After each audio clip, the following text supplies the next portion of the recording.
Hey everyone, my name's Eric. Abigail and I are both here hanging out. We're both at the Demon. Happy to answer questions that you have in chat. You feel free to DM either of us. We'll be hanging out, dropping links and answering questions the whole time. Nathan will be here in a couple minutes to get us started, but feel free to say hi. Good to have you all here.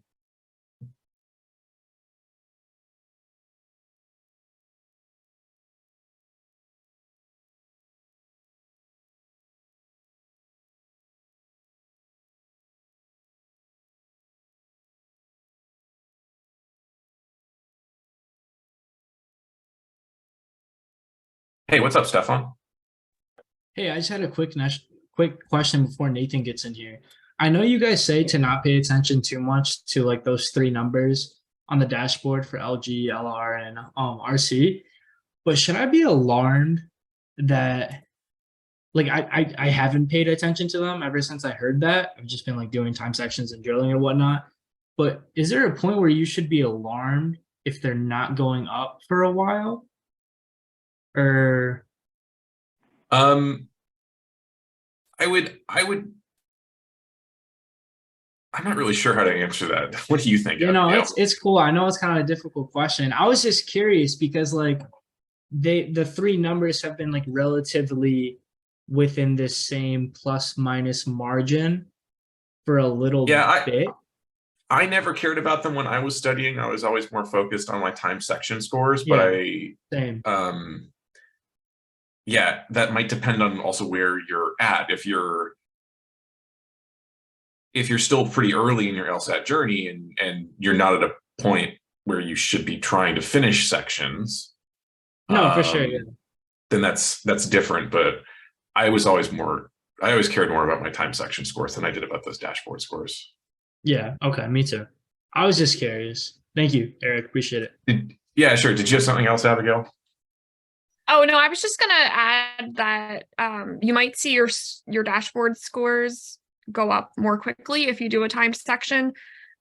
Because when you do a timed section, you're going to be doing questions of all difficulty levels, and if you get a bunch of harder questions right, the demon's going to take that into account and bump your drilling score up and give you harder questions more quickly. Hey, y'all. Can you guys hear me okay? Yep. We good? We good? Okay, cool. Hi, I want to start this session by saying welcome, and I'm not sure I can teach what is on the syllabus or the title anyway of the class. I want to start by asking if any of you have LSAT Swagger, and if you don't, why not?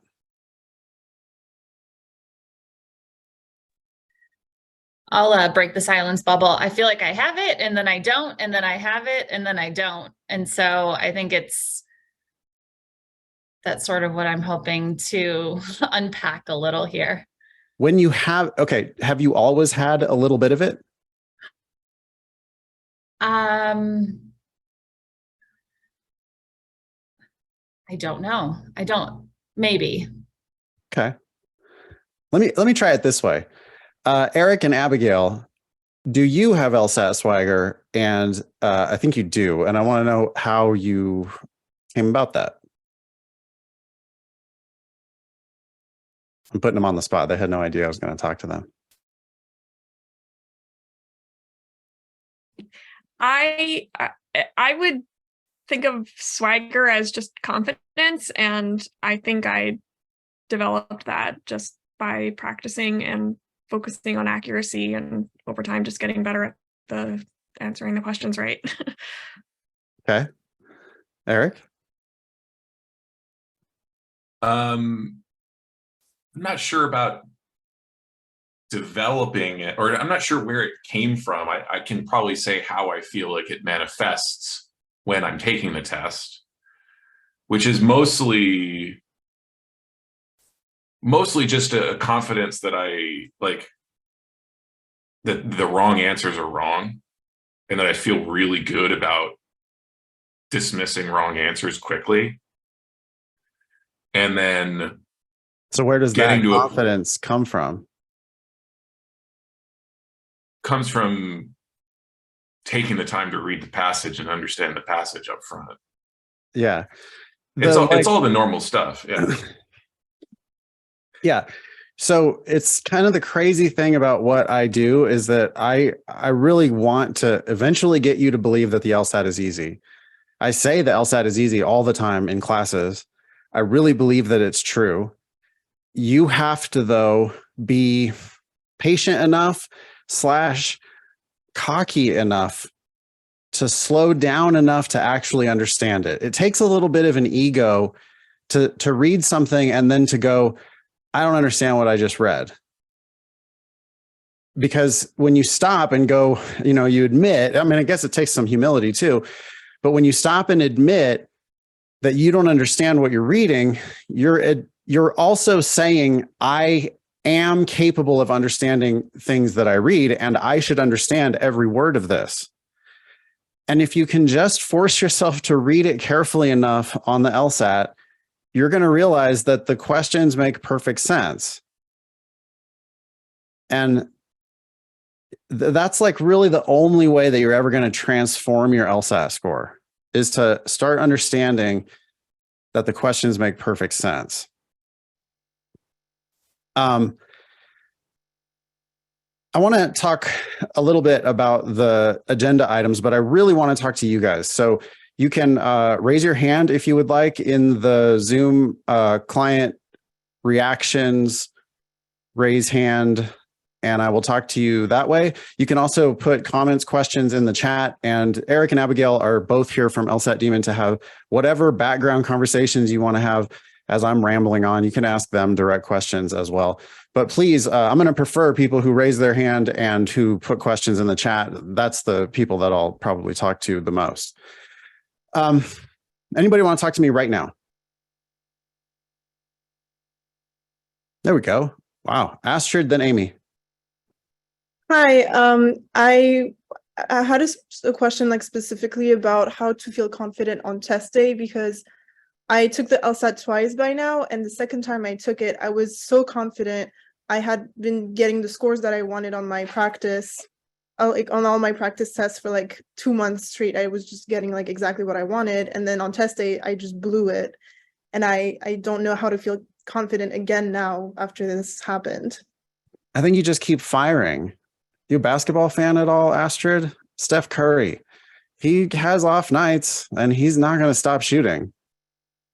And he knows from practice and from experience that he is capable of a great whatever. You know that you're capable of LSAT practice scores that are going to get you where you want to go. So you should be taking the official test, hoping for something that's in your, the middle of your range on test day, and playing your own game, like just the same thing you do on practice tests, you're going to do on official tests. But it didn't feel that way to you. Do you know why it didn't feel that way?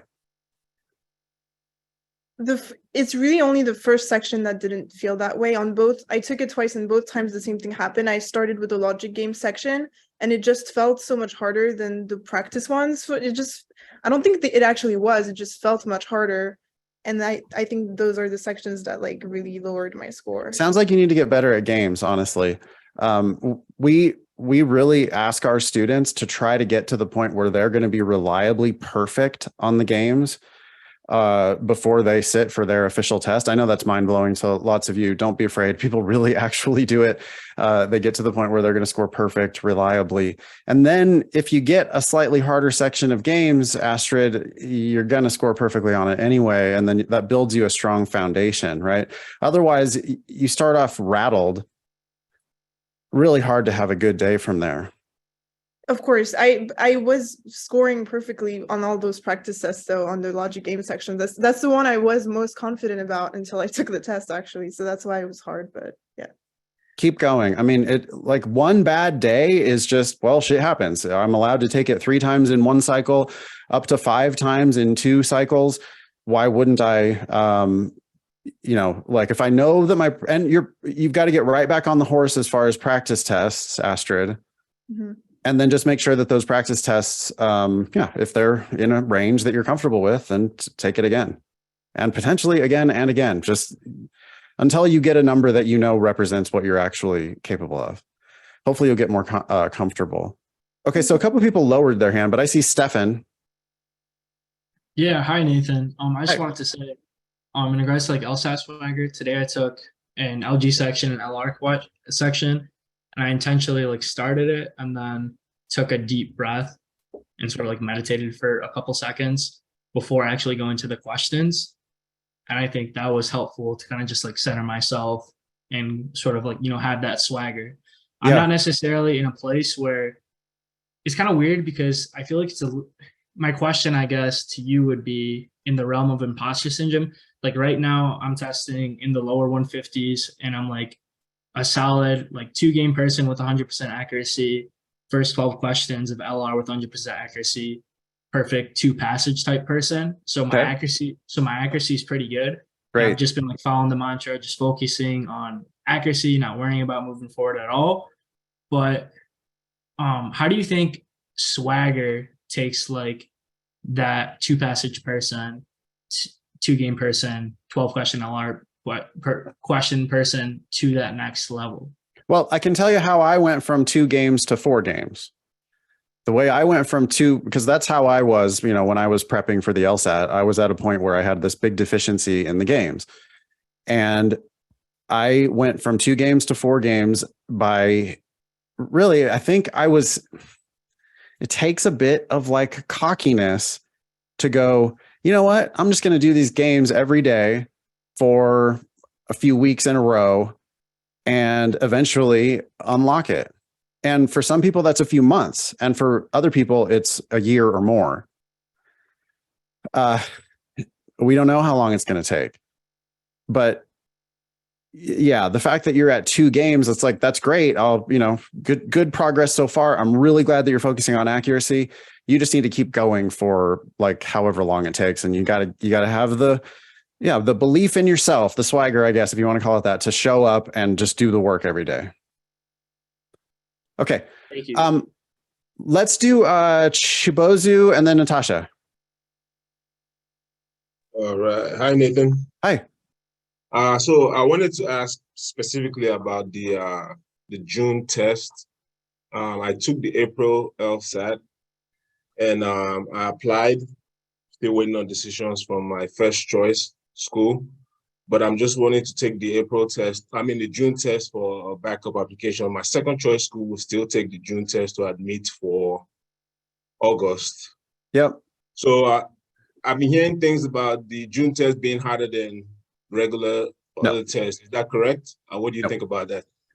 No, I don't think that's correct at all. And let's try to thank you for your question, Chibozu. Let's try to keep kind of general questions about the test to I'll do a Q&A at the end. Is that okay? And then I'm going to stay on this topic of like how we can get and develop this LSAT Swagger. Thank you, Chibozu. Also, Eric and Abigail will help you with whatever you need to talk about. Natasha, what can I do for you? Hi. I just had a comment, something that I felt has been really helpful for me. Okay. 2 weeks ago, I took a practice test. Instead of doing the 35-minute time, I set it to 53 minutes and just decided to see what would happen. And my score was like 15 points higher than I'd ever scored. Like I had like 4 questions wrong on the entire test. And for me, that was just such a huge confidence booster. And so I was thinking like, Stefan, with your question about like being really high accuracy, it's a really, but not finishing sections. I was thinking that it would be maybe a good idea just for you to be able to like see a really high number and then have that confidence boost of like, that's possible. I can do it. I just have to like keep on the trail and keep working. Yeah, we generally recommend that you should be practicing within the constraints that you're going to actually take the test. So if it sort of defeats the purpose of, I get your point about doing one test untimed or doing, changing it to time and a half or whatever. We don't really recommend that people do that for full tests. We would prefer that you just do that one question at a time via our drilling tool. Sure. Okay. Yeah. Cool. Okay, let me talk a little bit about agenda items, and then I'll bring it back to you guys, I promise. I want to tell just this stupid story. It made me think, the earlier conversation made me think of the stupid story that I tell about taking the SAT when I was in high school. I have always had swagger at standardized tests. So that's why, again, I don't know that I'm the best person to teach it, although my students over the years have seemed to develop it. And one of the stories that helps people sometimes, and it definitely helped, now I already forget who I was talking to earlier. Maybe it was Stefan, but the starting the clock and then not doing a question is like the stupidest, best little tip that I can offer. And I distinctly remember doing it on my SAT when I was a cocky high school kid. I remember going and they ripped open the test booklets in the old days, and you could hear the whole room of people just like going at it on the SAT. And I like looked around the room. I took a minute. I untied my shoe and retied my shoe for no reason, just to sort of put a distance, I think, between me and this like rat race toward the finish. And I've always had a little bit of that. And it's a way that maybe, I mean, you could play around with it, right? Try it on your practice sections. For me, it sends a message that I'm the boss of the test and that I can solve these questions plenty efficiently if I take my time with them. You know, efficiency is the word, not maximum speed, but efficiency. And it's a way to just go faster by slowing down. So maybe my one best tip is to think about, just when the clock starts, you don't need every damn second. You're not trying to save every second. What you're trying to do is actually understand. So maybe take a breath at the beginning of the section, and then remember that you can take a breath at any point during the section, between questions, of course, but even in the middle of a question. If you're reading something and it's hard for you to understand it and you're thinking, oh my God, this is so boy, I'm never going to get into the law school I want to go. You got to stop right there, take a breath, and refocus yourself on the thing that's in front of you in the moment. And so maybe taking that breath up front can help you to be more accustomed to taking that breath during any time during the section. Okay. Eric earlier mentioned, and it's on the syllabus, to trust your predictions and dismiss wrong answers quickly. There's really two things here that I think can help you develop your LSAT swagger. If you're not already doing these things, I think you really need to. One, you got to take your time to read if we're talking about logical reasoning, read the argument carefully, understand where they're going with their argument. Some of it is a conclusion. Some of it is evidence. We're going to give them their evidence, but we're going to call bullshit on their conclusion. That's really the game on LSAT logical reasoning. Then you're going to read a question, and the question is going to ask you to either help or hurt the argument, or it might be just describe the argument. And you need to think about what a good answer might be before looking at the answer choices. This is something that blows newcomers' minds, that they're like, no, it's multiple choice. I need to start reading A because I got to get to the correct answer. And what you're missing there is the understanding that answer choices are wrong 80% of the time. A is wrong 80% of the time. The argument, in a way, is perfect 100% of the time, in that that's the facts. They're on the page. You don't argue with that stuff. You might argue with their conclusion that they're trying to draw, but you wouldn't argue that was the, like it says what it says. So what's their evidence? What's their conclusion? And we're going to attack that. And just from attacking it, we can frequently predict the answer to questions. So make sure you're taking the time to make good, solid predictions. Have an idea, at least of the idea. Like the rough, what type of thing might be good. Maybe it's just a sample answer. Like for a paradox question, you might be thinking like, well, I mean, if this were true, that would explain it. you don't need that specific instance to come true. You can just have a similar type of instance and you're okay, I get it. That's the answer. So take your time to predict answers. And then when you start reading answer choices, you have to expect them to be wrong. Expect every answer to be wrong. We're looking for reasons to eliminate answers, not reasons to pick answers, because it's a lot easier to eliminate. You're going to eliminate confidently, ideally 80% of the time. And I'm so ruthless when I read answer choices. I frequently will not read the entire answer choice before eliminating it. I would never do that with the argument. I would never do that with the question. And I won't do it with the answer that I end up picking. But the wrong answers, I can confidently eliminate them because I know what type of thing is going to be right. And they start going off in some other weird direction. And it's like, listen, you had an 80% chance of being wrong in the first place. Now, after 4 or 5 words, I can see that you're meandering. You're just going in this other weird direction. You're not going to be the answer. And that's where you have to have the confidence, the swagger to just say, I'm not going to be that one, and then go on to the next. One thing that you need to become comfortable with, and I think it'll facilitate this idea of tending toward eliminating answers, not looking for two competing answers, not trying to narrow it down to like, well, these are both good, not that at all. Instead, just you're wrong. Oh, this one sounds pretty good. I can't think of any reason to eliminate it. Okay, that's probably correct. Then read D, you're wrong. Read E, you're wrong. And move on with your life. You can't take forever in the wrong answer choices. That's really the only place we're ever going to go fast on this test is in the wrong answer choices. Okay.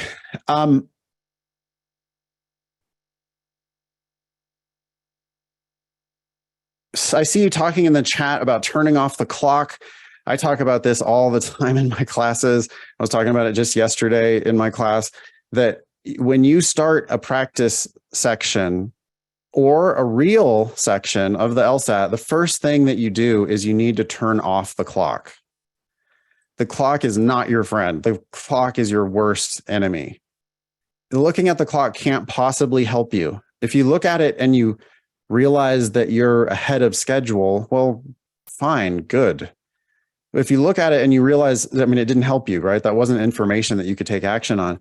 And if you look at the clock and you realize that you're behind, that's also not information that you should take action on. And in fact, it's the most dangerous thing you ever do is take action on that information. I'm behind, I need to hurry up, is holding you back. If you ever have that thought, I'm behind, I need to hurry up, that is incorrect. You need to slow down, actually understand what you're reading. Stop watching the clock. Stop calculating. Like, people end up doing math during the LSAT. There's no math on the LSAT. That's why you guys are here. There's no math on the LSAT.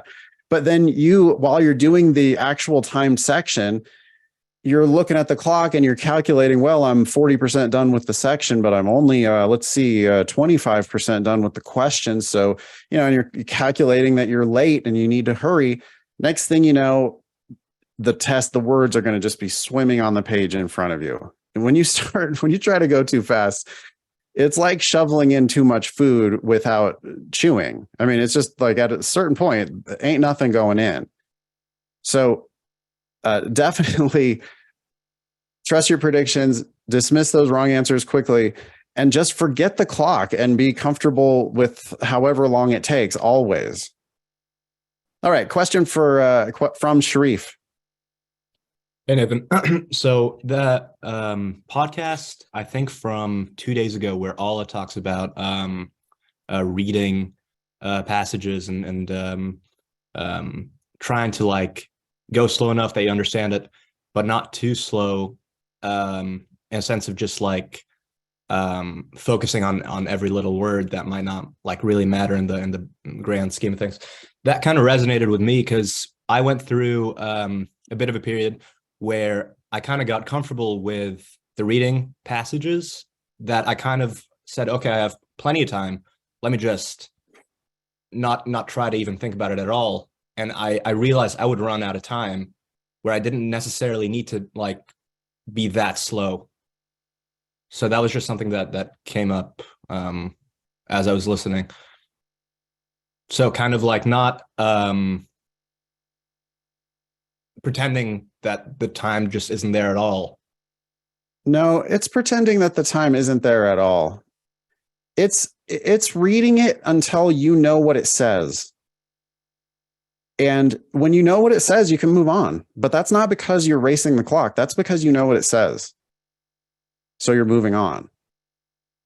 And on reading comprehension, I will say this, and maybe this is also a Swagger related topic, but on reading comp, I do find myself reading a bit more quickly at the end of the passage. But that's not because of how much time has already elapsed. I'm not doing sunk cost fallacy. I'm not trying to, rush further than my understanding. I'm reading for comprehension. I'm reading to understand that stuff, but I'm not reading to memorize it. And as I get deeper into a reading comp passage, frequently it feels like they're saying the same thing they've been saying for a while now. Okay, you get to the point where it's like, oh, I predicted that this is where you were going to go with your argument. You can actually kind of see around the bend sometimes, frequently actually, on these reading comp passages. And so I'm not saying read slow for no reason. I am saying read at a speed that disregards the clock. And slower, like taking forever is just that's not sensible, right? You're going to read it until you're confident that you've got a handle on it. And the reason why you have to take that time is because otherwise, when you get to the questions, you're going to struggle and you're going to find yourself going back and rereading large swaths of the passage. You're going to have multiple answers that you think are good, which is not the case. There's only one good answer. There's 4 wrong answers. And you're going to go really fast and confidently on the questions, which really are more of the words on the reading comp than the passage itself. You guys realize that, right? There's more words locked up in wrong answers on reading comp passages than there are words in the reading comp passages. So the like naive thing to do is to just rush through, and if that's clock related, it's the wrong thing to do. Rush through and then crash up against questions you don't understand and really spend a lot of time wading through wrong answers. And instead, you can just be confidently predicting those same answers and moving very quickly through the bullshit part, which is those wrong answer choices. I hope I addressed your point, Sharif. Yeah, I think so. I think I was just focusing too much on little details that like kind of distracted from the big picture. Sometimes I'd like focus in on a sentence that didn't really like matter as much as maybe the next paragraph. And because I took so much time on that sentence, when I get to the questions, I forget like where things were brought up. And I would look back at the passage where I wouldn't have done that if I actually didn't hyperfixate. If you were interested and engaged, I mean, you got to be interested and engaged in the point of the damn passage. So there are times where they're going to have some aside where it's like, okay, you think this for these couple of reasons, and you can tell that they're complicated, but you can also tell that they just don't really matter that much for the main point of the passage. Like you're getting it and you can just go, yeah, there's that reason and that reason, or whatever the example is. In that case, it's okay to keep reading the passage because you're not required to memorize it. You're required to be able to learn about it. And if they ask you about those 2 reasons for whatever it was in the magic or made up example that I'm talking about, you would go back to that part of the passage, and it shouldn't take you that long. You know roughly where it was in the passage. You go back to it, you reread, a little more carefully to really understand that point. But that's not happening very often. I mean, I'm really reading it to understand. I'm going to comprehend why they're saying pretty much all of what they're saying as I read. Mm-hmm. Yeah. Okay. one more thing that I definitely want to cover on the agenda, and I do want to keep talking to you and just answering your questions, but we really encourage you to treat your official test as if it's just any other practice test. And I don't want you to be like, don't take that the wrong way and think, oh, so I have to be super disciplined and on my practice test days. I need to make sure that I do it at exactly the same time that I'm going to take the official LSAT, or I have to take it in exactly the same place as the where I'm going to take the official LSAT. Don't be so precious with it. That's not swagger. That's the opposite of swagger if you're being precious about it. What I'm not encouraging you to treat your practice tests like the real test. Flip it. I'm encouraging you to treat the real test like it's a practice test. So we take our practice tests seriously. We always time ourselves strictly when we do practice tests. Whether that's just a 35-minute section or an entire practice test, we are going to time ourselves strictly. We have heard sometimes where people take their practice tests and just like give themselves a couple extra minutes because but that one was hard. And then they're telling us what their practice test score is. That's not how that works. You need to strictly time yourself on your practice test and practice sections. But I want you to treat it as if the official test you're not going to give it too much respect, is my point. You're going to maybe take that breath at the beginning of the section, or anytime you start to feel nervous, you're going to take that breath, close your eyes maybe for a moment, and just kind of separate yourself from it, right? To remember that you're lucky to be there. You should be grateful to be doing this. I hope you all are, right? I mean, we realize how fortunate we are to be doing the law school admission test instead of like breaking our back, working our asses somewhere. We're very fortunate to be here at all. So if you start to feel that the LSAT is overwhelming, I would encourage you to close your eyes, take a breath, come back to that question, and then just take your time and solve the question before moving on to the next one. Are you going to be able to conclusively solve every single question? Maybe not. It's okay to let go of one question in the section, but we're really going to focus on getting paid for the work we do instead of trying to rush through. And I want you to do that on all your practice tests and on all your official tests as well. I think I'm done with stuff I wanted to talk about on the agenda. I would love to take your questions. Dahlia? Yeah, so first of all, honestly, I'm kind of like fangirling because this is like my first live class, so I'm just really happy to be here. But I have been using the Demon for a month now, and I have been applying the worlds method to the games, and I've gotten -0 on literally every single game. Right. So I have that confidence in the drilling, but I'm curious to see where in time test sections where I only get, like, I believe it was Stefan that gets the 2 games perfectly, where would that just when will I see that translation of confidence to get through those games? I don't know, but I know that if you keep practicing, it can and will happen. You've been at it for a month. I know you've done a lot of games, but how many games, how many total do you think you've done in a month? Like one a day would be 30. Maybe double it because I 60, a couple games a day. Yeah, I'll do a couple, maybe even 3 on a weekend or so. So roughly 60, 65. Okay. Yeah. So if you've done 60 questions or 65 questions, games, there are 400 of them available to practice in the Demon. So doing practice sections every day. When I was prepping, I did like an hour or 2 a day, probably, of games. And eventually that repetition just unlocks it. You just realize that, oh, I get it. You're always giving me all the information I need to perfectly solve the puzzle. I've perfectly solved so many of them in my practice. And you learn that you can just basically destroy them. And worlds is the way to go, Talia. I'm super glad that you're learning that concept. Yeah, thank you so much for teaching that concept. It's just common sense, I swear to God. I don't think that I have any special sauce at all, except for it's common sense. I promise. Thank you. But, you know, practice it and it'll start to seem more like common sense to you. Vanessa? Hey, Nathan. So for me, I specifically attended this class because I feel like I don't have swagger. At times I do, and at times I don't. And I think that my issue is fine-tuning my predictions. So I stay quite some time tackling the argument on, you know, the passage in itself.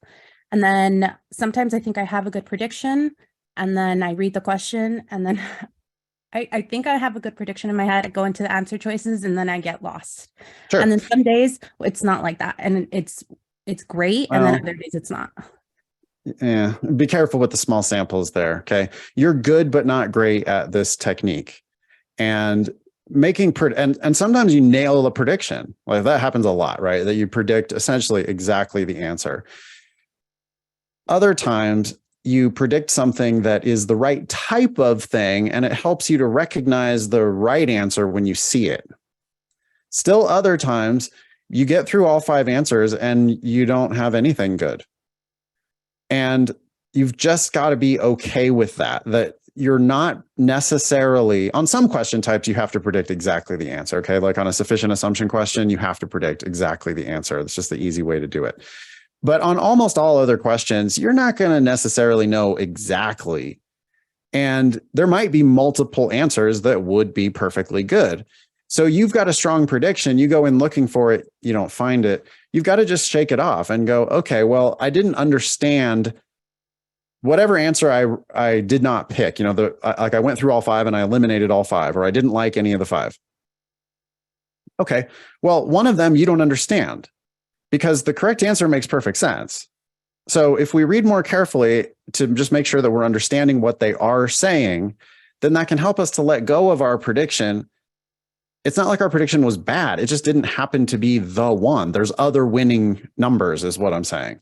And so you can let go of that and just get it down then by process of elimination to make sure that you're eliminating wrong answers because they do not answer the question.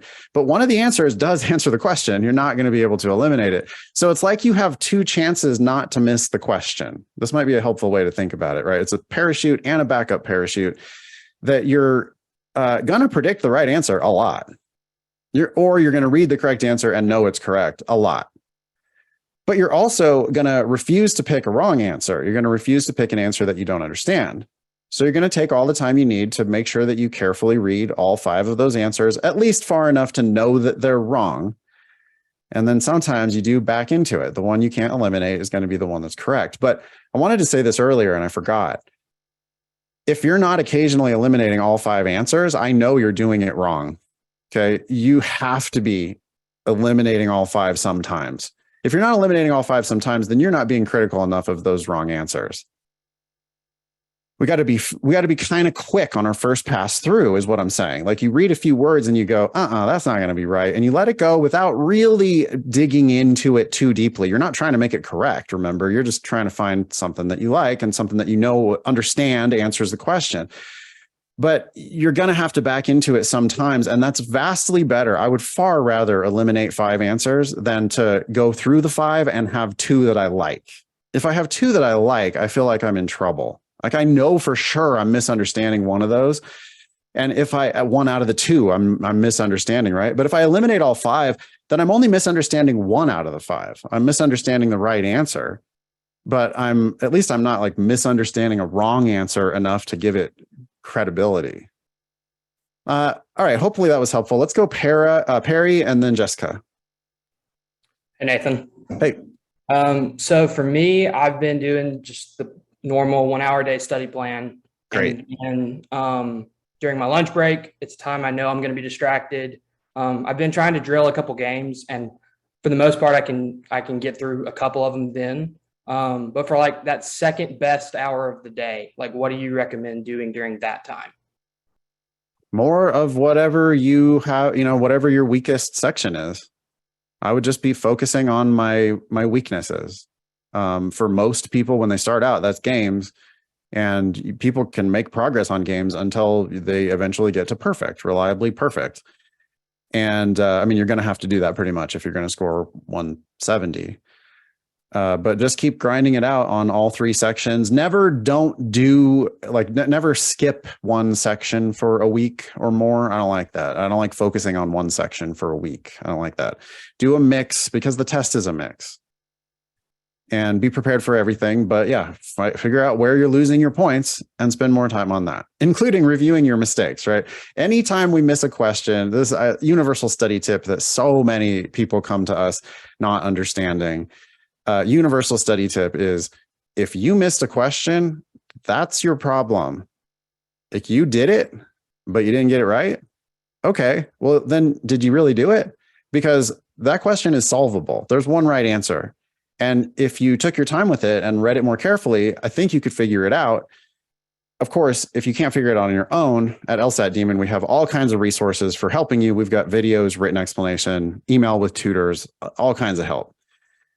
But you do have to take that time in your review always, because that's really the most, you're going to make more progress when you're reviewing your mistakes or working on your weaknesses than you are in any other area.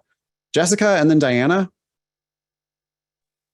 Hello. Hi. My question was, basically, when I'm doing it and I'm running out of time, do you think I need to rush and like answer all the questions? Because that's what I was thinking people were saying. Nope, that's a great question. It goes along with, the first thing I do when I start a practice section is to turn off the clock. The second thing I do when I start a practice section is to take a deep breath. At the 5-minute warning, I get a pop-up telling me, hey, 5 minutes left. And at that point, you can't, the clock comes back on and you can't turn it off at that point. So what I do instead is guess randomly on every question remaining in the section. Just click, click, click, click. Okay. Then go back to whatever question you were working on and just continue patiently solving it. Then patiently solve one more. That way you can give the question your full attention, because you're not getting these questions right, y'all. If you don't give them your full attention, you're not going to get paid. You're not going to get it right. Yeah. So give it your full attention, and you'll it's a very efficient way of doing it, right? Guess at the 5-minute mark and then just go back to answering one question at a time. Okay, because in my practice test, I'm taking a prep course, but they don't have 5-minute marks or anything like that. The clock just runs until it ends. So I didn't know if on the real test does have that. Sorry about that. Yeah, I mean, prep with the Demon, it's self-serving to say this, but I mean, get a free account at the very least, Jessica. I guess you probably already do, huh? If you're registered for this class, but do your practice tests in the Demon, and they're going to be automatically timed, automatically kept in your study record, give you all the feedback and help right there. And they're similar to the real test is what you're saying. They're exactly the real tests. I mean, we have more official LSATs than are available on Law Hub. Yeah, but what I'm saying is with this 5-minute warning on the test, the practice test I take with the other prep class, they don't have that 5-minute warning sign. Is that on the real test? Is it like that? Yeah, that's why we give a 5-minute warning. Your prep class sounds suspect a little bit, Jessica. Sorry to tell you that. Your time, I think, would probably be better spent with us. I'm sure your time would be better spent with us. If you're doing practice tests with no 5-minute warning, are you kidding me? That's ridiculous. Wow. Okay. Thank you. Yeah, Diana? Yeah, so I have a question in RC. Sometimes I genuinely think I know what I'm reading, and then I get to the questions and I'm like, I don't even know how to answer these. And that's like an indicator to me. You don't know what you're reading. Am I supposed to go back into the passage or just skip that passage? No, you need to never get yourself in that position. I know that you're not reading well enough. If you're reading well enough, the questions are going to be easy. It's simple. If you're actually understanding what's in that passage, not every question is going to be easy, but the vast majority of the questions are going to feel easy if you actually know what the passage said. Yeah, and a lot of them feel hard to me. So I'm sorry that you're feeling that way. You just need to slow down, and you have to read the passages better. You have to read them for comprehension. Practice helps. We got 400 reading comprehension passages to practice. So you could put yourself on a regimen of doing one passage a day. That'd be a place to start. especially if you were mixing it in with other stuff. But we encourage people to do one timed section of reading comp every week. And so, you can mix in your individual passages and your timed sections, keep grinding away at it. But yeah, the questions should feel easy and predictable. If you read a passage and like none of the questions, you have no idea then no, you just didn't read it well enough. I have one more question. What Yeah. about like sometimes I do feel like all the answer choices, like they make sense to me, but then I get to like how many I missed and I missed like half of the questions and I'm like, I didn't even know I didn't understand. Like Right. And I hate to say it like this directly, but that means your comprehension was so low that you just didn't even understand that you were misunderstanding. I mean, it's an unknown, I guess. Right. And that's bad. So the way that we get there, though, is just by long practice. The more you practice it, I promise it becomes easy. But you've got to take your time with it. Thank you. Gurgopal? Hey, sir. Quick question. I know you've always mentioned about, getting to understand the question, the stimulus first before ever even acknowledging the question or even knowing what. Yeah. Just basically not looking at anything but the stimulus first. So when I first started, I directly read the question first and jumped to the stimulus. Since I've been with the LSAT Demon, I've obviously changed that. But I was just wondering, what is the real, other than understanding the stimulus fully, I understand that, but like, what stops me from understanding the stimulus fully if I get to know like a hint of what, or just what the question is asking? Doesn't give you a hint. There's no hint. I mean, they're going to ask you, I know what they're going to ask in advance. They're going to ask me what was the main point, or they're going to ask me which one of the following is an assumption on which the argument relies, or they're going to ask me which one of the following, if assumed, would allow the conclusion of the argument to be properly inferred. Or they're going to ask me a variety of different questions, but they're content free. They're asking me about a scenario that I don't know about. It's like trying to answer a legal question if you haven't read the case. I don't need to know whose team I'm on. Like, oh, hey, make us win. Yeah, okay. What's the case? Or these guys are they're trying to screw me, so you need to make them lose. Yeah, okay. What's the case? What's going on here?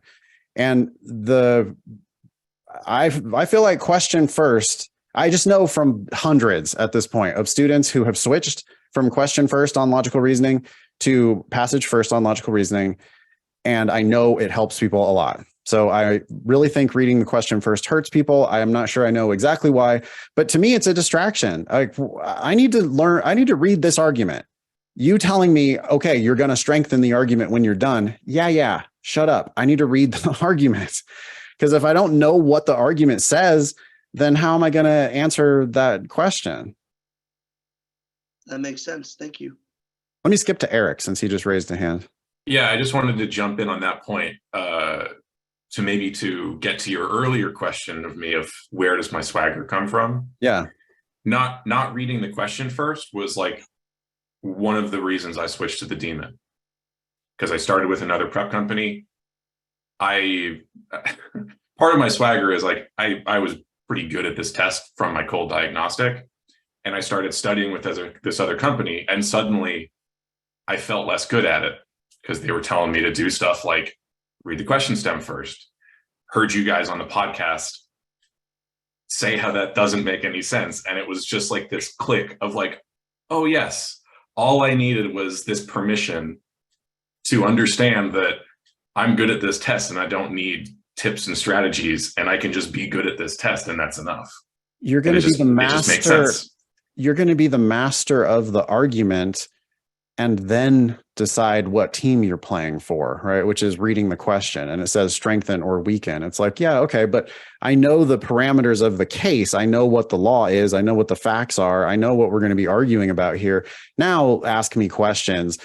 from one side or the other, but it's like in debate, being ready to argue both sides of a case. I don't want to get tainted by knowing whose team I'm on first. I'd rather just read the case so that I can really attack it, really think around the edges of it. I'm glad that helped you get some more confidence, Eric. It's because, and I even wrote, I think I wrote a blog post that was like this, where I gave one argument and then I asked all the different LSAT questions about that one argument. That's like the same argument, but then I gave all the different questions that they could have asked me. And all of them require me to understand the damn argument. So why would I get caught up in LSAT dogma and these weird technicalities and semantics instead of just mastering the argument first? You can tell I get a little in my class last night. In my class last night, we got a sufficient assumption question, which was, which one of the following, if true, would prove one of the sides of the argument? I think first time I've ever seen a question like that. Mm-hmm. But it makes perfect sense, right? You read it carefully enough, and then you eventually you're like, yeah, those words have meaning. I know what you're asking me, and I can predict an answer for that. Sometimes the weirdest looking questions turn out to be the easiest, actually. I would have been lost if I had been thinking about that question while trying to read the argument. Right. I mean, another example is like, those the role questions, like a reasoning question where they ask you what role, like they say, which one of the following most accurately describes the role played in the argument by the statement that Jones is dead? And it's like, what? Jones is dead? How? I don't know if that's evidence. I don't know if that's conclusion. I don't know if that goes against the argument that they're saying. It's a brand new fact for me. I have no idea how that fits in. So I can't ever, it's not going to help me. It just doesn't help me predict the answer. But reading the passage frequently helps me predict the answer. If I read the passage first, I'll know the answer to the question frequently before I even know what the question says, because I see some glaring weakness in their reasoning, or they give me some facts and I make some inference. It's easier than you think. And so, yeah, it's a big part of LSAT Swagger for me is reading the passage first on logical reasoning, not the question. Julia. Hi, Nathan. I think, I don't even know what my question is really, but my worst section right now is reading comp. And I think it was Ala that said something on the daily podcast about how a lot of students that she's had do a lot of the active reading and understand the passage and do all of that work up front. And then once they get to the questions, it's like, oh, great, this is the easy part. I don't. Yes, exactly. I think I determined that is my issue. And I think, I don't even know if I have a question, but.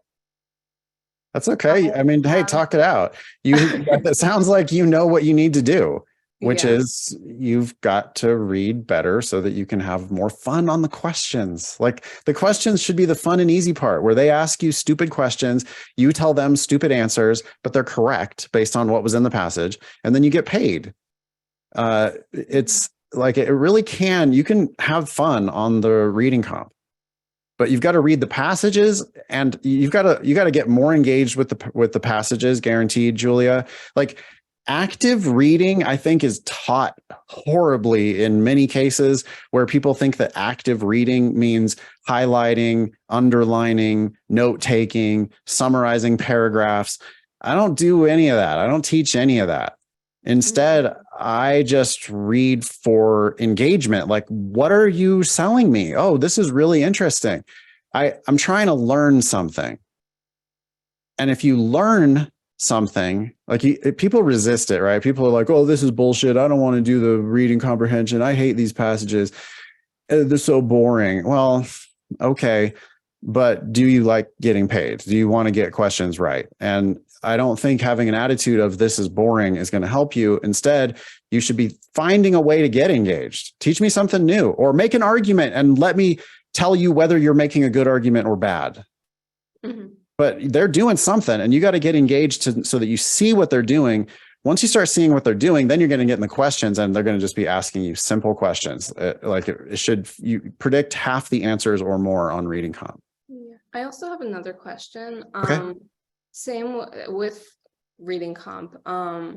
Most of the time, I'd say like 95% of the time, I'm getting the main point questions correct. But I think part of my issue, and I think this was also said on one of the podcast episodes, but kind of a lot of people think that the main point is summarizing the passage rather than like what is the main point and what are they trying to, like, I don't know how to phrase it, but the main point isn't always just like what was said in the passage. It's like, what is the author conveying? What's the like, why did they waste your time? There are a lot of different ways to predicting the main point of the passage, but yeah, I'm looking for, why are you wasting my time with this? What is your argument? What are you trying to prove? But I also know that the correct answer for reading comp questions is not going to, or for a main point question is not going to be 4 words, right? The main point might be 4 words, but the answer to a main point question is going to be 20 words. Well, okay, so maybe they wrap in some other elements of their argument, but the correct answer on that type of question is going to be the one that captures the point of the passage without adding anything extra or wrong. And you should be able to eliminate 4 wrong answers on reading comp, because there are 4 answers that misstate the passage or that draw the focus to some, detail of the passage that's not related to the main point. But those wrong answers are wrong. And the scope of the correct answer, I agree with you that it can kind of like start encompassing the entire argument. That's okay, but that's not what I'm looking for. What I'm looking for is describes the main point of the passage without adding anything wrong or extra. Let's move along to Astrid. Thank you, Julia. Astrid, and then Dom. I got a class, by the way, at the top of the hour. I teach a 2-hour all levels, all topics class. So I know I'll see some of you over there on the other side. Yeah, Astrid. Yeah, thank you. I just had a question. I don't know if you'll have an answer to this, but my main issue now is because I've been studying for this test for so long, I've done all of the tests that are on the DMIN, either as a full length test or as a full like time section. Okay. So whenever I start a new practice test, I've seen the questions before, and even though I don't remember the answer, I'm still like somewhat familiar with it. So it's not really like taking the real test. Do you have any tips to manage that? So you can, have you already expanded the availability of tests? Yeah, I have the whole. Okay. So, and you know you're running across questions that you've seen before.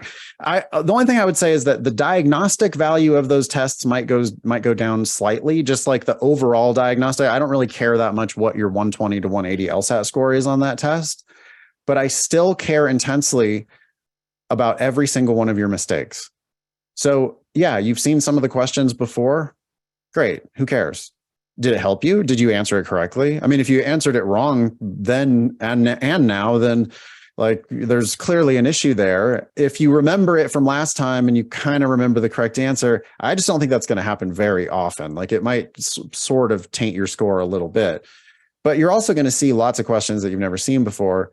And then I really am interested in, can you solve it correctly? So I think that the studying value of tests you've seen before or questions you've seen before can still be really, really high, like 95% as good as a test you've never seen before, because it's focusing on your mistakes. Like most people, if you redo a test that you've seen before, the entire test you've seen before, you're still not going to score perfectly on it, probably not unless it was like yesterday. So and that's like the worst case where it's a full test that you've seen before. I don't think, Astrid, you're not really in that dire of a situation, right? Well, when I go to my like diagram where it tells you what you've completed, they're all completed. Like when you select which test you want to add, they're all full. But I see what you mean. It's still useful to redo them and just focus on not making the same mistakes. Yeah. Sounds like you've done a ton of volume, Astrid. I wonder whether you've gotten the maximum out of your review on all of those questions. If so, then you're going to be getting like 180 after 180 after 180 when you do your practice tests. Well, that's what I was getting before I took the actual tests. That's what I was talking about before. But yeah, okay, that makes sense. Thank you. Yeah. Okay. Thank you, Astrid. All right, Dom, we'll let you have the last word before I turn it over back to Eric. Hey, Nathan. So I guess my question is mainly about logic games give me flashbacks to math, which I've always hated. And thanks to you and the Demon, I've reached new heights for LR and RC. And games are the only section that's preventing me from like getting to 170. And I've been at this for 2 full years come July 5th. And I feel different for logic games on some days, but on other days, I feel like I can barely get 2 games in, and it's like it's frustrating. I guess my question would be, is it a matter of doing volume? Because I'm doing 1 section of games each week. I do 3 sections with my group, RC, LG, and LR. So we merge to make it a full practice score. And I'm so streaky with games, and I'm coming back to classes next month because I feel like I still have a lot of work to do with those. But I'm just wondering, should I do what other students have said and do games like 2 games a day? Because I feel like if I go a couple of days without doing games, it's like I freeze up or something. Or a section a day, Dom. Yeah, it sounds to me like, I think you know this, but you're slightly burying your head in the sand about the logic games. Like you're doing 1 section and you're also doing 1 section of the other sections, but you know games is your weakness. You know you need to spend more time on it. Again, 400 games to practice. So maybe you've done all of them, in 2 years of studying, but I know you don't remember. I don't remember. And I've done all of them multiple times, but I still have to solve the game every time I see it. I don't really remember all of the key inferences for 400 logic games. So you can keep practicing. I did a section a day, or 2 sections a day even, but I would think 2 games a day, minimum, to just really get yourself over the hump on this. You should start feeling a click where you nail 4 games in a row. I feel the clip with the other 2 sections, but the games, I still have a ways to go. So that's the best possible scenario, by the way, Dom. I mean, this is the one section where like people make transformative improvement in short amounts of time, but you've got to do the reps on that for sure. Like just immerse yourself in the games, not all day, every day, just part of the day, every day. Thank you. All right, I'm going to go. Eric, you got it from here? I got it. All right, you're in good hands, y'all. Eric will hang out and answer whatever questions you want to answer. I'm going to go teach my other class. Thanks for being here.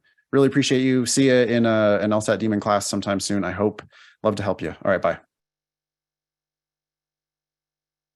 Hey, everybody. What's going on? For those of you who haven't met me, I am a teacher and a tutor with the LSAT team, and I also work on the podcasts and various video stuff for the guys. You may hear, if you listen to the Thinking LSAT podcast, you may hear them just mention me from time to time as producer Eric. But I did my own study with the LSAT Demon back in 2021, a while back now. If you've got other questions about the LSAT or other admissions related stuff, what's up, Stefan? Yeah, in the syllabus, it said, like, don't sweat the small stuff. I'm not sure if I wasn't paying attention and Nathan touched on that, but I was curious as to what he meant by don't sweat the small stuff. Don't sweat the small stuff. Act like the small stuff doesn't matter because it doesn't.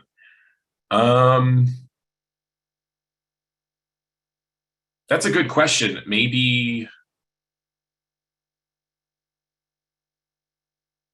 I'm not sure. I'm not really sure what the intention of that on the syllabus was. Perhaps it could relate to we do get a lot of questions into the podcast and just questions asked in classes related to kind of the minutia of law school admissions, and people who seem to be hyper focused on how should I write my GPA addendum. When like I know that you're still -10 on the games. It's like, let's take it one step at a time. I don't know if that's what he meant, but that's what comes to mind. Otherwise, just some of the tips and tricks that get touted by various LSAT prep companies feel very small. Like the idea that you're going to come up with an effective like note-taking strategy on RC, or that oh, you know what? A lot of this I think could also relate to just your approach of the official test.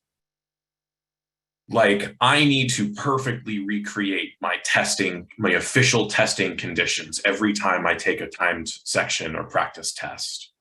Or I need to have this many pencils perfectly sharpened, and they have to match the same exact pencils that I will have on test day. Or like, I need to make sure that I, you know, eat the same breakfast as like, as I will, that kind of stuff. Not saying that you shouldn't, you know, take official test day seriously, or that you shouldn't, you know, set yourself up for success by eating well and getting a full night's sleep the night before, that kind of thing. But recognize that once you're there on official test day, focus on one question at a time. That extraneous stuff, like what kind of pencil you're using and whether you've got the exact right graph paper for your games, like that kind of stuff doesn't really matter. It's your knowledge that will be important. I imagine, as I think about it, that's probably what he was talking about with act like the small stuff doesn't matter. It's the extraneous stuff related to the LSAT that really won't affect you. It's your understanding of the test. And that goes along with the swagger, that as long as I understand this test and approach it with some swagger, I'll be good. Olivia, how you doing today, Olivia? Hi, good. How are you? I'm doing well. I'm just prepping for the June test, and I just haven't really given a ton of thought to the writing section. I know we have like a year to complete it after the test. And there's a great lesson on it and kind of like how to outline your argument, but I was wondering how you prep for it and like how much time you really recommend giving to that section. And kind of, there's like different, like some people say it's really important in admissions. Some people say, you know, they barely even skim it. So just kind of wondering what your take on that is. Yeah, I admittedly have not spent a lot of time listening to law school admissions officers talk about what they pay attention to on an application. I was never really an admissions nerd. Never listened to any admissions podcasts or anything like that. That said, I have never heard anybody talk about LSAT writing in anything to do with admissions. Maybe I've missed it, but I just haven't heard it referenced. I think you should still treat it seriously when you are writing it. You just don't need to do much prep for it. I watched like watched a video from Nathan about it. I did one practice, like there is a practice question that is available.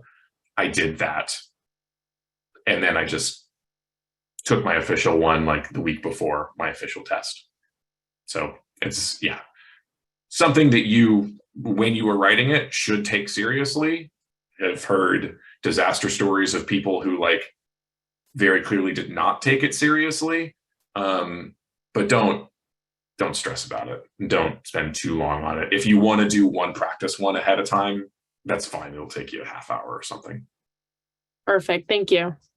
Yeah, sure thing. Question in chat here. Eric, do you know the average times people have taken the LSAT to get a 170 or above, at least with the teachers currently on staff? That's a good question. I do not know the answer to that. Almost all of our teachers have taken the test multiple times. Some of them needed multiple attempts to get to above a 170. Others, like myself, my first score was a 170, which was at the low end of my range when I took it. So I took it the second time to get my 175. I don't know how many test attempts it usually takes. Hopefully not many. The way that we advise you to approach the official test, we would want you to if you know that you are going to score in the 170s, that you want to score in the 170s, then you shouldn't be registering for an official test until you're already there in your practice tests, which could be your range. I think my like range of scores leading up to when I took the official test was like 168 to 180. Like I had scored all of those things in a matter of weeks leading up to my official test. And that's just how ranges work on your practice test scores. But probably, yeah, I don't know. If you're going to score in the 170s, then be there in your practice test before you sign up for the official thing. What demon resources do you recommend for the writing portion? I think if you go to the lessons tab in the LSAT demon, is there something there? I could do a search for LSAT writing. If you are a demon subscriber, you can go to the lessons. You can do a search in the lessons tab for LSAT writing, and there is, it's under the test day lesson. Test day lesson number 4 is about LSAT writing. There's a little bit of info there. There is a video from Ben about it. And I forget, you can dig up the like LSAT's sample writing prompt somewhere. I forget exactly where I found that. I wouldn't do more than that. I put in other than what's in lessons because I wasn't sure if there is like a class where it's spoken about, or I know you said you had a video from Nate. I wasn't able to find that. So if you know where that's from, I'd love to watch it. Let me do a search on youtube.com, Nathan Fox, LSAT writing, and see if that brings anything up. Yeah, if you just YouTube search Nathan Fox, LSAT writing, looks like one of the top video hits is Digital LSAT Writing Explained. You should be able to find it. That's probably the one that I watched. Oh, thanks, Tara. You think that Law Hub has one sample writing prompt? Yep. How many full-length practice tests do you suggest to be taking 3, 2, 1 a month out from your test date? So, Nurhan, I think that depends. The frequency with which you take full-length practice tests, I think, depends on how good you are at the LSAT currently, where you are in your LSAT prep. If you are just starting out, if you are still in a place where you're getting, you're maybe just getting through half of the time sections, where maybe you're still scoring, -10 on time sections, I would not worry about doing full practice tests yet. I would just do individual time sections along with your untimed drilling spaced out throughout the week, because what a full practice test does, if you are scoring relatively low, is it just generates a lot of stuff for you to review. And I think you're better off with individual time sections if that allows you to complete your review closer to the time when you originally took the time section. So once you are, in that 160, mid 160s into the 170s range, where you don't end up with a ton of items to review off of your full length tests, then, maybe a practice test every couple of weeks, full practice test every couple of weeks. When I was studying, I did one every weekend. I think that was completely unnecessary. I know other LSAT demon teachers who I don't know that they ever did a single full length practice test. They just did time sections. So yeah, especially if you're just getting started, do not worry about doing full length practice tests. Do 1 or 2 before your official test at some point. But don't sweat it. What's up, Stefan? Yeah, it was just on this topic we're talking about right now about reviewing and taking practice tests early on. So I wanted to Yeah. push back on the idea just a little bit because wouldn't you say if you're focusing on accuracy, regardless, like I can see how taking an entire practice test, like in your first month, 2, 3, and if you're like just trying to get through the sections and then you're ending up with a zillion wrong, like that would suck in review. But if you're Yeah. focusing on accuracy, ideally, like you want to be like 90% accurate. I like that's I don't know. I feel like that's fair. Like 85 to 90% accuracy. I think I read that somewhere on the Demon, but I mean I think even some tutors would recommend 100% accuracy. On the questions that you attempt, right? On the questions you attempt, yeah. Yes. Yep. Is it important? I feel like I was Yeah. gonna say, is it important to point out, because this was something that I had to figure out once I first started. When I was done taking the test or a section, I would start going through and reviewing all the ones I didn't attempt.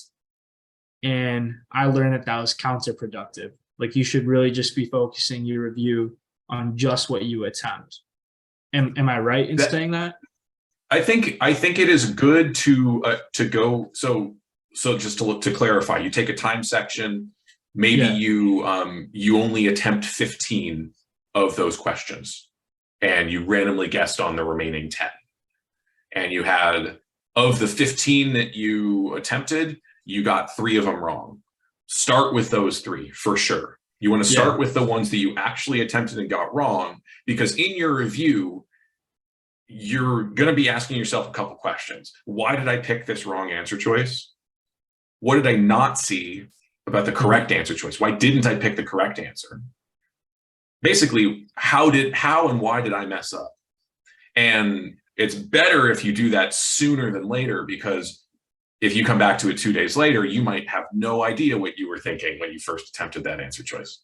So yes, do go first to the ones that you missed. Then any of the ones that you randomly guessed on for the rest of the section, those are just new like questions for you to drill. Yeah. No. Okay, for sure. So that's the same advice I heard. Although I did have a question though. I like to go through and still review the ones that I got right but did attempt, because sometimes, or like most of the time, I feel like the explanations bring maybe like a new level of clarity. Like something that, would you say I'm wasting time in doing that, in reviewing the questions that I got correct and attempted? Because it does prolong my review process by quite a bit, but I still like seeing like whether I did the right steps of like analyzing this argument, making a good prediction, and attacking the answer choices. I never did that. I think in keeping with tonight's theme, the swagger approach would just be to say, yeah, I got those right. I'm good. Oh, no shit. Really? Yeah. Yeah. I think that is what I do. Like one of the things where I feel like swagger would manifest for me if I'm doing time sections is to be like, I get to the end of a section and I don't remember the questions.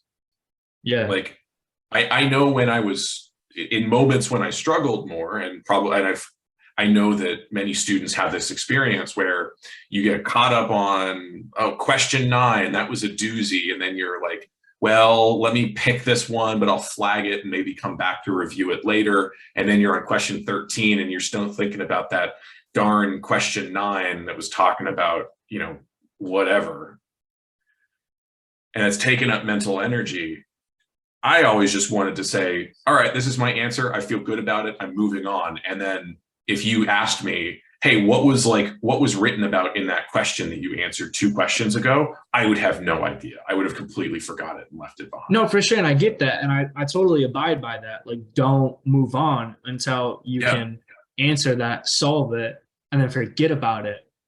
But I think that's an interesting take on the swagger, like not even looking at the ones you got correct. Because honestly, like now that you're saying that out loud, like I feel like when in my review process, like sometimes I find myself kind of beating myself up on the ones that I got right. So maybe it is sort of being counterproductive to my swagger. there are, and the thing is, like, there are often any number of ways to get a question right. Like, because, for instance, any one answer choice, there might be 3 reasons why it's a wrong answer choice. And like, as we look at our written reviews and respond to ask button tickets, and people ask, hey, can you explain why answer choice A is incorrect again? And we'll review our written explanation in the daemon. We're always like discovering new reasons why answer choices are wrong, and we'll add that to the written explanation. So for any answer choice that's incorrect, yeah, there might be multiple reasons, but you only needed one. And you don't need to beat yourself up in review by going back and thinking, oh, I should have seen these other reasons why this was wrong, or I should have seen this other way that I could have answered this correctly.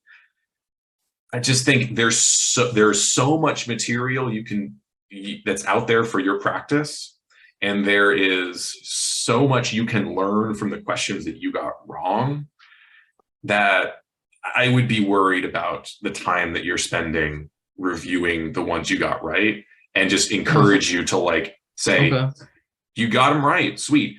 Did you like get lucky on some of the ones that you got right? Probably, maybe, but like, you're still just going to learn more from the ones you got wrong anyways. So focus yourself there, and then just keep practicing new questions. Okay. All right. Yeah, I'll give it a go. I guess it's just that, like what you just said, like, did you get lucky on some of those? Probably. That's what would like keep me up at night, you know? I think, again, I would encourage you to approach that just with an attitude of swagger, that like, what we're doing is, the goal is that we are increasing our skill at this test. Yeah. And the more efficient way and the better way of doing that is to focus on what you know your mistakes were. So I would do that. Okay, that makes sense. I'll give it a try. Thanks, Eric. Yeah, sure thing. No, thank you, Stefan. Good question. Sharif, what's going on? Hey, Eric, how's it going? I asked this question in the chat like I don't know, an hour ago, and I think you answered. So it's the first degree, the GPA from, so if I went to, one university, I graduated, I got this undergraduate GPA, and I went somewhere That's the one else. that counts. That's the only thing. Yeah, once you get your first bachelor's, whatever comes after a second bachelor's isn't going to count to your LSAT GPA. Okay, cool. Yeah, you got it. Nurhan asks, do you recommend always doing blind review, or could you go ahead and review your time section after completing it without blind review? If by blind review, a lot of people have different definitions of what they mean by blind review. If by blind review you mean the daemon shows me that I got this wrong, but I don't know what the answer is yet, so let me try it again, yes, you should do that. You should, I think, when you get a question wrong, try it again. Try to solve it, because that's a learning opportunity. No, you mean going through the section again under untimed conditions. Like I was saying with Stefan, I don't think you need to go through the entire section again, in that, like, the ones you got right, awesome, you got them right. I don't think you need to do those again. I think go to the ones that you know you got wrong, that were marked wrong, that you attempted. Because remember, maybe you only attempted 15 and just randomly guessed on 10. Cool, you'll get to those other 10 and you can do those later. Go to the ones that you got wrong on, just the ones you attempted. Focus on those first. And yes, before just looking at the answer and seeing what the answer was, try to solve it. Sure thing. And then, the explanation is there in the daemon after you have solved it and gotten it right. Hopefully, I think in that case, if you've gotten it right on on a second attempt, it might still be worth it to check out our written explanation, check out a video explanation to see if there's more information, particularly if you got it right on a second go, but you like don't exactly know what you did, or you don't exactly know why that wrong answer that you picked first was wrong. Take some time to figure that out. After you know what the correct answer is, you need to be able to explain why the answer that you picked was wrong. And then once you've done that for the ones that you attempted and got wrong, you've got those other questions from the rest of the section that you just randomly guessed on. Those are just new, that's just new material now for you to do in untimed drilling.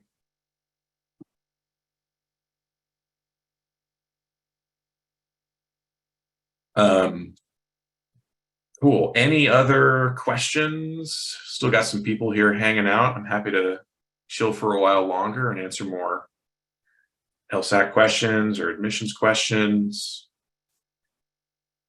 Was there anything on the syllabus that we didn't really get to? Let's see. We go back. Dropping the negative self-talk, I think, is a big thing. And there was, you know, and sometimes we do it jokingly. There was some joking talk about how RC sucks in the chat today, and I worry that, and I get it that we're like saying, haha, yes, RC sucks, I hate it, but JK. I do worry that humor is sometimes just a defense mechanism for like not grappling with the fact that we actually don't feel comfortable with that thing. If it's like JK, I hate RC, it's like, just because you say JK doesn't mean that it isn't still harmful language for you to like engage in that negative self-talk. And I think you can accomplish so much if you just flip that and adopt the mentality that you're gonna like and enjoy this test. And that I remember doing this with parallel reasoning questions. For whatever reason, I had this, I had this feeling that I struggled with parallel reasoning questions on LR. That was something that I remember, and I would get like nervous, freaked out when I saw a parallel reasoning question pop up. And I just remember making the decision to say, you know what? I'm going to choose to be excited when I see this. If there's something on this test that for whatever reason I feel is difficult for me, whether or not that was really true, like I don't know that I had the stats to prove that I was any better or worse at that question type than any others. But like for whatever reason, I had it in my head that those were difficult for me. I made the decision to just embrace that and say, hey, if I believe that this is difficult for me, then this is exactly the question type that I should be seeing. This is where I need to do work. So I'm now excited for this opportunity to improve at something that I feel I need to improve at. So saying that to myself, and I think a lot of people could do the same thing for RC. I know RC is an intimidating section for a lot of people. If passage 3 pops up and you start reading some stuff about mitochondria and blood vessel linings, and you're like, oh crap, just another in the weeds natural sciences passage on RC. These are hard for me. Can we shift that mindset to say, awesome, here is something difficult. This is my opportunity to get paid for practicing something difficult. So, yeah, flipping that self-talk can go a long way.